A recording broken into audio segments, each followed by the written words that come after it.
د ټکنالوژي نه کار اخیستل کیږي. آیا د ټکنالوژي نه بغیر نور کوم پرمختللې ټکنالوژي په جهان کې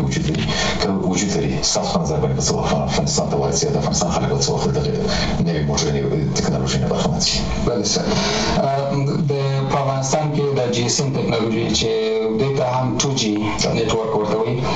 دغه ټکنالوژي په عموما لکه د بنیاد غوندې په ټول دنیا کې نړۍ کې دا عام ده. بیا ورپسې د 3G ورته وایي چې UMTS هم ورته وایي. UMTS او 3G ټکنالوژي ده چې هغه په ځینو ملکونو کې شته، په ځینو ملکونو کې لا نه ده تطبیق شوی. بیا ورپسې مثلا نیکسټ جنریشن نیټورک ورته وایي چې NGN په نوم باندې هغه ټکنالوژي. او بیا ورته د 4G نیټورک چې څلورم 4G چې لانګ ټرم ایولیوشن هم ورته وایي. نو دغه نیټورکونه 4G اوس تر اوسه پورې کوم ځای کې نه ده تطبیق شوی، فقط په یو یا دوه ملکونو کې هغه ټسټونو په حساب باندې روانه ده. دریم G 3G چې ورته وایي UMTS دا په ځینو ملکونو کې شته او په ځینو کې نشته. په افغانستان کې هم مارکیټ اوس د دې لپاره تقریبا نور آماده شوی دی چې 3G ټکنالوژي راشي. او د خاطر باندې د وزارت مخابرات زه چې څومره معلومات لرم د دې لپاره دغه ټندر او لاشینه برابر کړي، معلومات ورباندې کړي، متخصص لپاره ټندر برابر کړي چې دا مارکیټ ارزیابي کې چې زموږ په افغانستان کې د مارکیټ د 3G لپاره څومره آماده دی، څومره چې وایم ته اوس په افغانستان کې د 2G استفاده کېږي.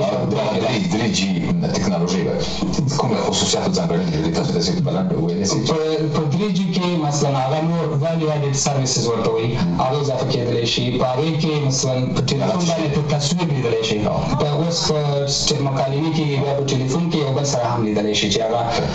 یو شاته ټلیفون کوي مقابل لوري هم ته د مونیټور له لارې لیدلی شي. بله د موبایل د لارې یو بل سره ته هم لیدلی شي، هم ورسره مکالمه کولی شي. عادي موبایلونه خو هغه 3G موبایل هم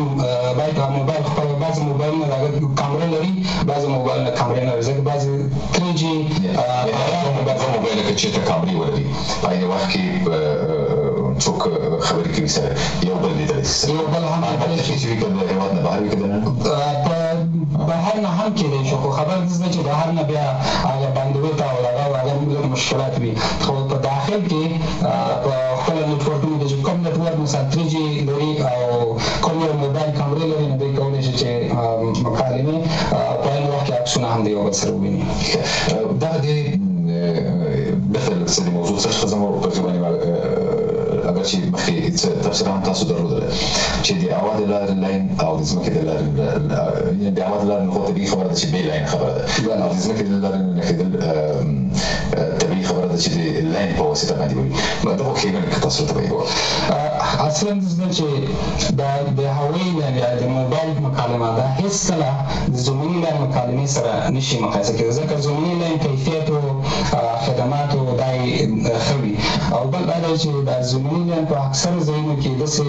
استعمالېږي لکه تذکیري آی ډي غوندې، ځکه په زمیني لاین باندې مثلا په نورو ملکونو کې چې په یوازې دی چې دا یو چا ته ځې درته وایي چې ته د ادرس وښایه، هغه د ټلیفون بیل د زمیني لاین ورته ښایي، هغوی درته وایي چې در سره دا ستا دا ثبوت دی چې ته په دې ځای کې اوسېږي. خو د موبایل ټلیفون هغه بیل هلته یې نه مني. نو همدغه او بل کیفیت او کوالټي اف سروس ورته وایي په دې کې، یعنې کیفیت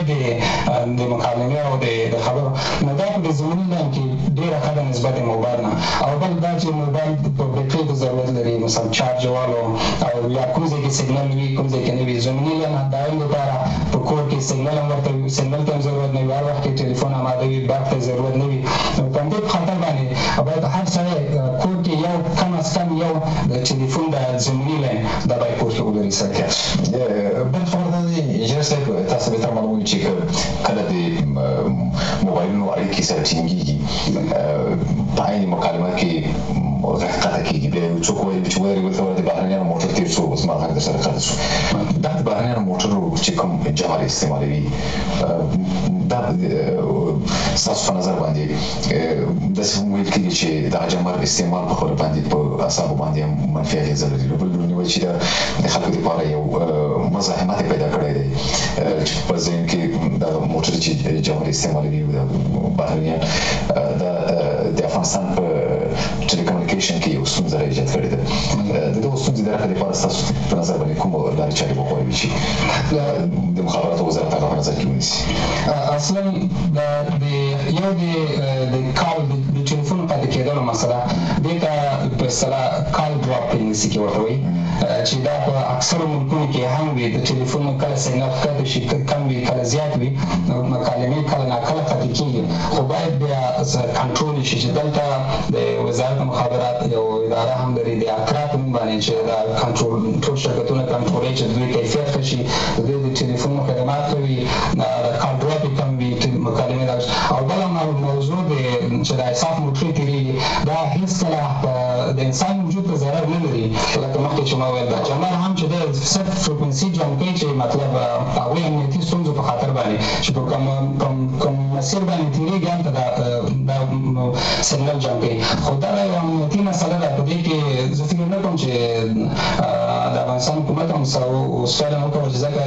د خارجي قوتونو چې راغلي دي د افغانستان د حکومت د حمایت په خاطر باندې د افغانستان د خلکو د حمایت په خاطر باندې دلته دي او دوی چې دي فعلا دپاره نو دوی چې دا جمهور استعمالوي نو موږ ورته دې کې وزارت مخابرات یا یعنې دوی د ځان د ساتنې لپاره ځان د ساتنې خاطر باندې کوي سکیورټي مسله ده درسته